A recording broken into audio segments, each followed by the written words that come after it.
दोस्तों नमस्कार, आप देख रहे हैं राष्ट्र न्यूज़ और मैं हूं रमेश गर्ग। 28 जून 2022 को उदयपुर शहर में एक घटनाक्रम हुआ और उसमें कन्हैयालाल साहू हत्याकांड के घटनाक्रम को अंजाम दिए जाने के बाद 2 साल तक इस मामले को लेकर लगातार इन्वेस्टिगेशन जारी है।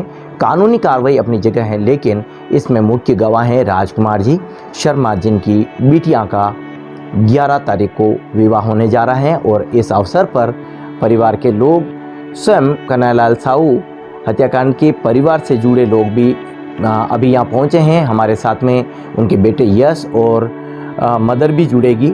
हम सभी से बारी बारी से बात करेंगे, लेकिन सबसे पहले हम राजकुमार जी शर्मा के घर से मैडम से बात करते हैं। एक वो समय था, मुख्य गवाह के तौर पे भी थे, इतने परेशानी भी उठाई, लेकिन शुभ विवाह का जो अवसर है उस पर क्या कहते हैं? यही है कि जो घटना हुई है वो तो कभी भुला नहीं सकते। उसका जो मेरे पति के ऊपर, हमारे परिवार के ऊपर जो स्थितियों का, दुखों का पहाड़ टूटा है, वो तो जब सबको पता है ना, हम तो रोज़ ही भोग रहे हैं, मगर समय रुकता नहीं है। तब बिटिया की शादी है तो वो तो करनी ही पड़ेगी, चाहे रो के करो या हंस के करो। तो खुशी खुशी हम उसका विवाह कर रहे हैं और खुशी का समय ही है। मगर थोड़ा सा उसके पापा अगर सही होते तो ज़्यादा खुशी कर सकते थे, मगर चलो जो देखो ठाकुर जी की मर्जी। बाकी ठीक है, सहयोग मिल रहा है, यश आया है, मदद कर रहे हैं, भाभी जी आए हैं जी। तो जो इन्होंने आश्वासन दिया था बिटिया की शादी के लिए, तो आए हैं पूरा करने। तो अच्छी बात है कि देखो बिटिया के, और हमारी दुआएं भी इनको भी लगे कि न्याय जल्दी मिलेगा और हमारी कुछ समस्याएं हल्की सी हल होगी शादी के समय में। मैं तो यही बात करूँगी। बाकी खुशी, दुख तो है, मगर उसके साथ तो खुशी भी है। बिटिया की शादी का हम कर रहे हैं काम जी। तो यही है कि सबसे सहयोग की अपेक्षा थी और आ रहा है, सहयोग कर रहे हैं, तो अच्छी बात है जी। हमेशा जब भी आपसे बात होती थी तो इन 2 सालों में आपने पति का, उनके स्वास्थ्य को लेकर जिक्र किया, लेकिन साथ साथ में जो पारिवारिक काम है उसमें विवाह को लेकर बात होती रही है।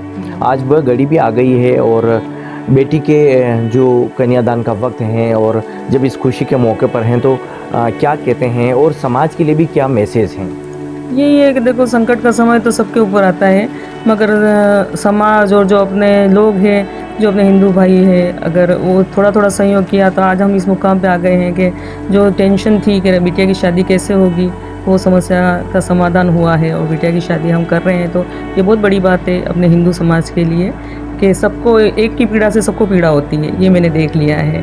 और सबने मेरा परिवार बन के मेरे इस समय सहयोग किया है, तो अच्छी बात है।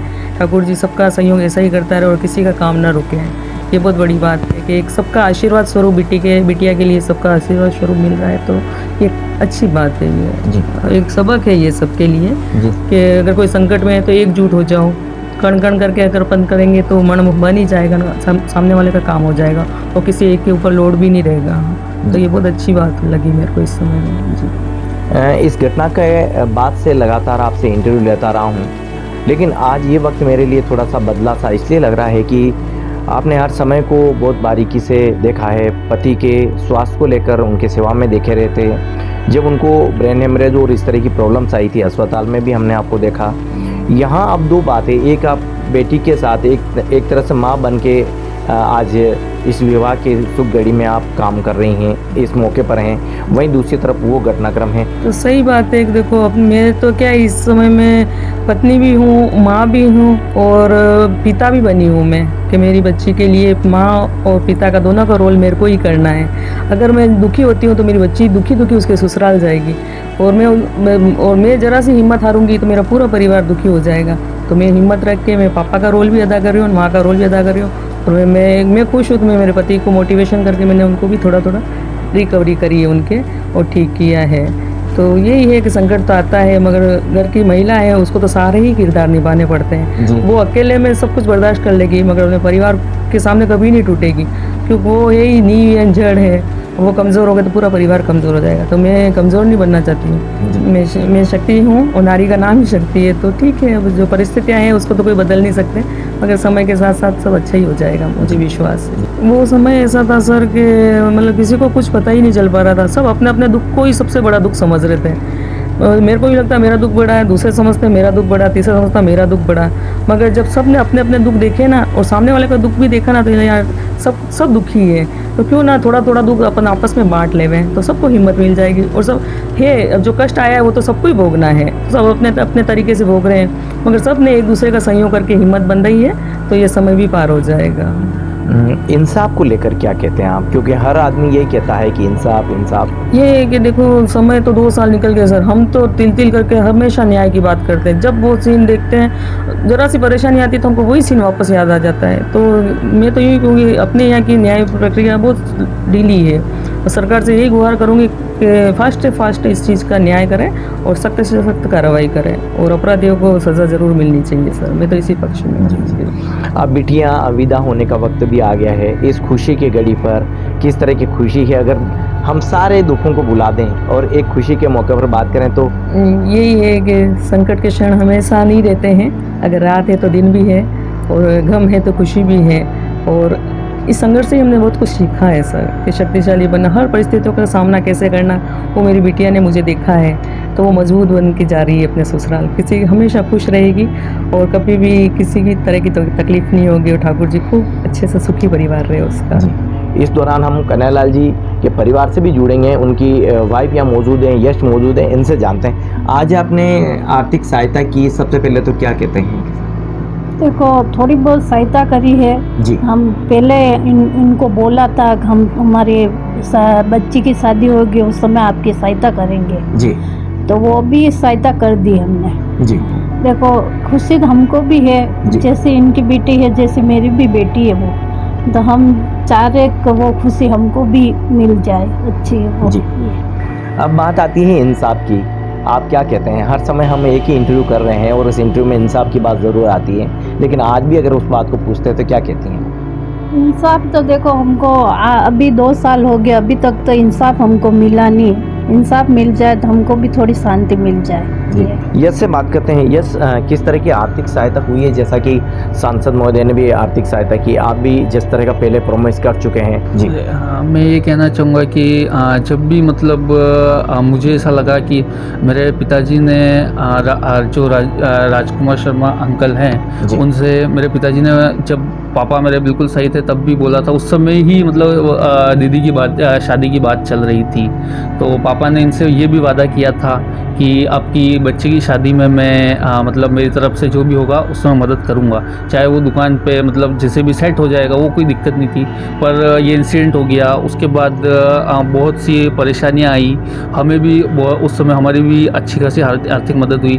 मैंने उस समय भी मतलब अंकल जी की स्थिति को देखते हुए 1 लाख रुपए की मदद की थी, और उस समय वादा किया था कि जब भी मतलब दीदी की शादी में मैं हेल्प करूंगा, और जो भी है मैंने अभी मतलब उस वादे को निभाने के लिए जो भी आर्थिक मदद की है फैमिली की। दोस्तों देखिए, कन्हैयालाल साहू हत्याकांड के मामले में उनके समाज के और जनप्रतिनिधि के तौर पर देखते हैं तो देवेंद्र साहू हमेशा ही इस मामले में आगे आते रहे हैं। आज राजकुमार जी शर्मा के परिवार में खुशी का मौका है, और शादी के इस मौके पर बिटिया को विदाई से ठीक पहले ये क्या कहते हैं, इनसे भी बात करते हैं। सब कुछ दौर चला, लेकिन आज दौर अलग है।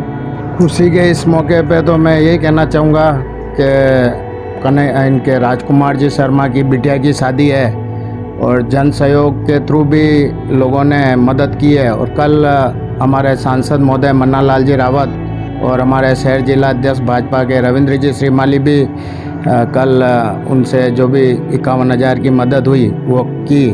और पूर्व में भी हमने एक कैंपेनिंग चलाई क्राउड फंडिंग की, जिसमें किशन जी सोनी, रविकांत जी त्रिपाठी, मैं स्वयं और हमारे समाज के भी कुछ लोगों ने सामाजिक व्हाट्सएप ग्रुप पे, क्योंकि इन परिवार की आर्थिक स्थिति बहुत नाजुक थी, क्योंकि 24 घंटे इनके यहाँ गार्ड रहते हैं और बाहर कोई धंधा करने जाने की स्थिति नहीं, बच्चे छोटे पढ़ रहे थे, बिटिया भी अभी शादी हो रही है, तो इनको रियल में आर्थिक मदद की ज़रूरत थी। और मैंने तो यहाँ तक मांग की है, जहाँ जहाँ पे भी मेरे को उचित मंच, उचित स्थान मिला, चाहे वसुंधरा जी, चाहे मुख्यमंत्री जी तक भी बात पहुँची है। पूर्व में गहलोत सरकार ने एक आश्वासन दिया दोनों गवाह को, बच्चों को भी नौकरी दिलाने का, लेकिन सरकार बदल गई। कुमार जी और ईश्वर गौड़ जी के बच्चे को, दोनों को नौकरी मिलनी चाहिए, क्योंकि इनके 24 घंटे गार्ड रहने की वजह से गवाहों को खतरा होने की वजह से बाहर तो कोई धंधा करने जा ही नहीं सक रहा है। तो आर्थिक सुरक्षा इस परिवार को ठीक है, छोटी मोटी मदद मिली आर्थिक, जी। वो काफ़ी नहीं है। आप ये चाहते हैं कि यश को और तरुण को जो जॉब मिली है उस तरह से ईश्वर जी के और इनके बच्चों को भी मिलनी चाहिए। ये एक विशेष परिस्थिति वाला मामला है। ये उदयपुरी नहीं, राजस्थानी नहीं, पूरे हिंदुस्तान और इंटरनेशनल मुद्दा बना, आतंकवाद से जुड़ा हुआ मुद्दा बना, एक जिहाद का मुद्दा बना। तो इस परिस्थिति में एक विशेष अनुकंपा के थ्रू कन्हैयालाल जी के हत्यारों को पकड़वाने वाले प्रहलाद सिंह और शक्ति सिंह को भी नौकरी सरकारी मिल गई है। तो इनका भी हक बनता है अनुकंपा नौकरी विशेष परिस्थिति के मामले में मिलनी चाहिए आर्थिक सुरक्षा के हिसाब से। जिस तरह से अभी तक जिन लोगों को राजकीय पद मिला है उस तरह से अन्य लोगों को भी, यानी कि राजकुमार जी और ईश्वर जी के परिवार में जो बच्चे हैं उनको भी नौकरी मिलनी चाहिए। और एक ये सकारात्मक पहल है सरकार की तरफ से भी, इस पर भी सकारात्मक मैसेज आना चाहिए ताकि समय रहते जो पीड़ित परिवार है उनको और आर्थिक मजबूती मिल सके। आज इस घर में खुशी का मौका है। जिस तरह की इंसाफ की बात आ रही है, अब इस परिवार को यानी कि समाज को और उदयपुर शहर को इस घटनाक्रम ने जिस तरह से झकझोरा है, इसमें इंसाफ ज़रूर होना चाहिए ताकि देश में आतंकवाद के खिलाफ जो मैसेज है वह कड़ाई से भी जा सके। आज राष्ट्र न्यूज़ की टीम यहाँ पहुँची और इनके ज़रिए जो मैसेज जाना गया उसमें कई बातें सामने आई है, लेकिन मोटे तौर पर जो आर्थिक सहायता अभी भी दी जा रही है वह बहुत कम है। इसको भी सरकार को और भी इस पर विचार करना चाहिए ताकि जो परिवार हैं उनको आर्थिक संबल और भी अधिक मिल सके। आप इस पूरे मामले को लेकर क्या सोचते हैं? राजकुमार जी की बिटियां तो विदा हो रही है, लेकिन इस खुशी के मौके पर उनके लिए आपकी तरफ से क्या मैसेज हैं? चैनल के कमेंट बॉक्स में अपनी प्रतिक्रिया जरूर दीजिए। एक नए कंटेंट के साथ फिर मुलाकात होगी, तब तक के लिए धन्यवाद।